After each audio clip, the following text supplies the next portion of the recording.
Hi friends, welcome to Sandhya Kutti channel. இன்னைக்கு நம்ம பீக்கரக்காயை வச்சு ஒரு சூப்பரான ரெண்டு வகையான சைட் டிஷ் தாங்க நம்ம பார்க்க போறோம். ரொம்பவே டேஸ்டியான இந்த பீக்கரக்காயை வச்சு நம்ம என்ன ரெசிபி பண்றதுன்னு நம்ம பார்க்கலாங்க. அதுக்கு முன்னாடி நம்ம சேனலை சப்ஸ்கிரைப் பண்ணாத நண்பர்களா இருந்தீங்கன்னா சப்ஸ்கிரைப் பண்ணிக்கோங்க.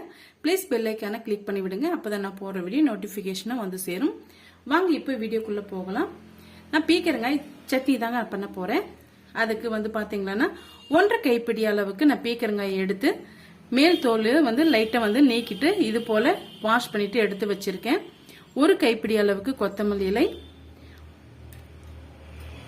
1 தக்காளி பழம், 2 டீஸ்பூன் அளவுக்கு துருவின தேங்காய், ஒரு பெரிய சைஸ் வெங்காயம் எடுத்து வச்சிருக்கேன். சின்ன வெங்காயம் இருந்தா சின்ன வெங்காயம் எடுத்துக்குங்க. 4-5 வெள்ளை பூண்டு, ஒரு குட்டி லெமன் சைஸ் அளவுக்கு புளி எடுத்து வச்சிருக்கேங்க. இப்போ இந்த பீக்கரங்காய் சட்னி வந்து எப்படி சேர்த்துட்டு பார்க்கலாம்.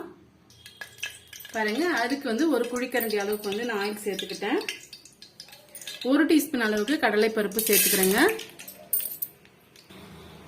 இது கூடவே காரத்துக்கு வந்து சின்ன வரமிளகான்றதுனால நான் 4-5 வரமிளகாய் எடுத்திருக்கேன். காரத்துக்கு ஏற்ப கூட்டவோ குறைக்கவோ சேர்த்துக்குங்க.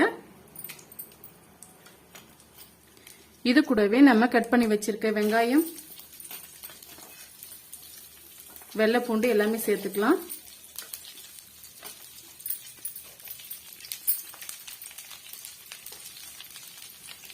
வறுத்து விட்டுக்கலாங்க.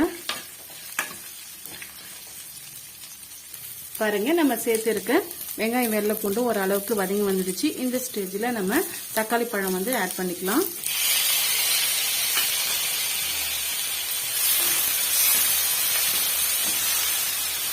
தேவையான அளவுக்கு உப்பு சேர்த்துக்கலாம். சட்னிக்கு தேவையான அளவுக்கு உப்பு சேர்த்துக்கிறேங்க. நான் மொத்தமாகவே சேர்த்துக்கிறேன். இப்பயே நம்ம சேர்க்கும் போது சட்டுன்னு இந்த தக்காளி பழம் மசிஞ்சு வந்துடும். ஓரளவுக்கு மசிஞ்சு வந்தாவே போதும். ஏன்னா நம்ம பீக்கரக்காயும் வந்து சேர்க்க போறோம். பாருங்க, ஓரளவுக்கு தக்காளி பழம் வதங்கி வந்துடுச்சு. இப்போ நம்ம கட் பண்ணி வச்சிருக்க பீக்கரக்காயும் கொத்தமல்லியும் சேர்த்துக்கலாம்.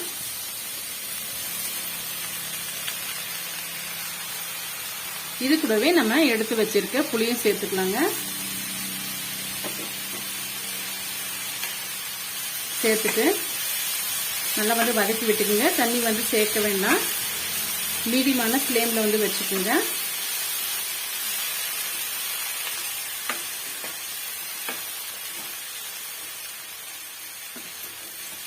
சேர்த்துட்டு இது கூடவே பாத்தீங்கன்னா நான் 2 டீஸ்பூன் அளவுக்கு துருவின தேங்காய் வந்து சேர்த்திருக்கேன். நீங்க சின்ன சின்ன பீஸ்களை கட் பண்ணிட்டு கூட சேர்த்துக்குங்க. இது போல சேர்க்கும் போது சட்னி நல்லா ஒரு திக்கான கன்சிஸ்டன்சிக்கு வரும். சாப்பிட்றதுக்கும் டேஸ்டியா இருக்கும்.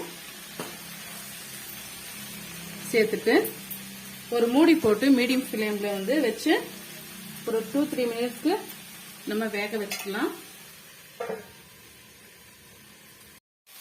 பாருங்க, பீக்கரக்காய் வந்து நல்லாவே வெந்து வந்துடுச்சு. இப்ப இதை நல்லா ஆற விட்டு கொஞ்சம் கொரப்பா வந்து நம்ம அரைச்சி எடுத்துட்டு வந்துடலாம்.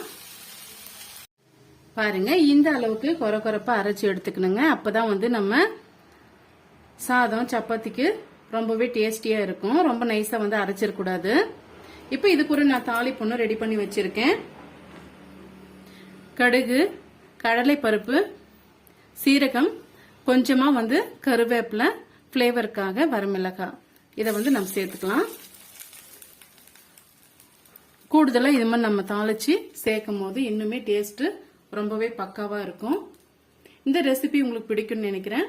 இப்ப நம்ம நெக்ஸ்ட் வந்து பீக்கரக்காயை வச்சு எப்படி வந்து பொரியல் வந்து சேர்த்துட்டு பார்க்கலாம். இப்ப பொரியல் செய்யறதுக்காக கடாய் ஒன்று வச்சுக்கிட்டேங்க. தேவையான அளவுக்கு நான் வந்து ஆயில் வந்து சேர்த்துக்கிறேன்.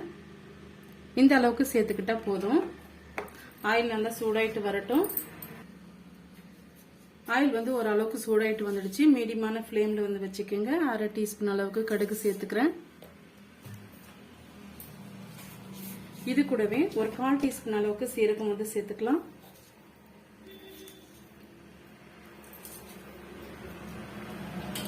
கடுகு சீரகமும் நல்லா பொரிஞ்சு வரட்டுங்க. பாருங்க, நம்ம சேர்த்திருக்க கடுகு சீரகம் நல்லா வந்து பொரிஞ்சு வருது.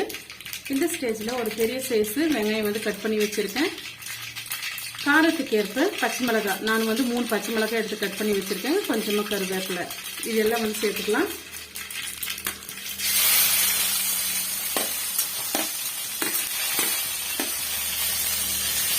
சிம்பிளான டிஷ் தாங்க, ஆனா வந்து டேஸ்ட் பக்காவா இருக்கும். இது நீர் சத்து மிகுந்த காயா இருக்கிறதுனால உடல்ல இருக்கிற கழிவுகள்லாம் வந்து சட்டுன்னு வந்து எடுத்துடுவோங்க. இது பீக்கங்காயை அடிக்கடி நீங்க எடுத்து வாங்க. நல்லா வந்து வதக்கி விட்டுக்கலாம்.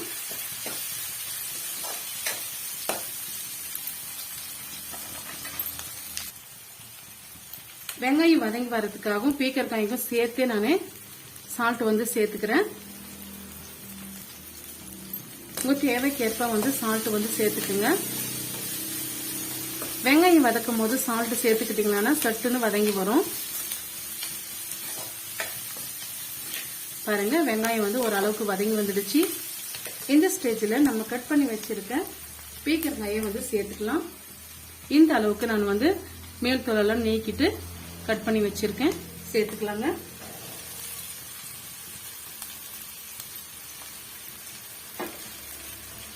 மீடியமான ஃப்ளேம்ல வந்து வச்சுக்கோங்க.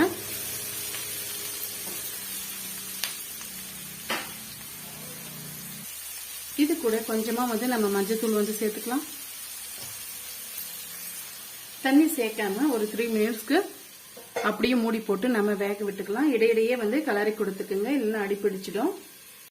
பாருங்க, நம்ம சேர்த்திருக்க பீக்கங்காய் வந்து நல்லாவே வெந்து வந்துடுச்சு.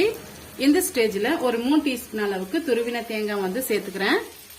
இது அதிகமாவே சேர்த்துக்குங்க, ரொம்பவே டேஸ்டியா இருக்கும். இது கூட வாசனைக்காக கொத்தமல்லி இலையை வந்து சேர்த்துக்கிறேன். சேர்த்துட்டு ஒரு நிமிஷத்துக்கு நல்லா வந்து மிக்ஸ் பண்ணி விட்டுக்குங்க.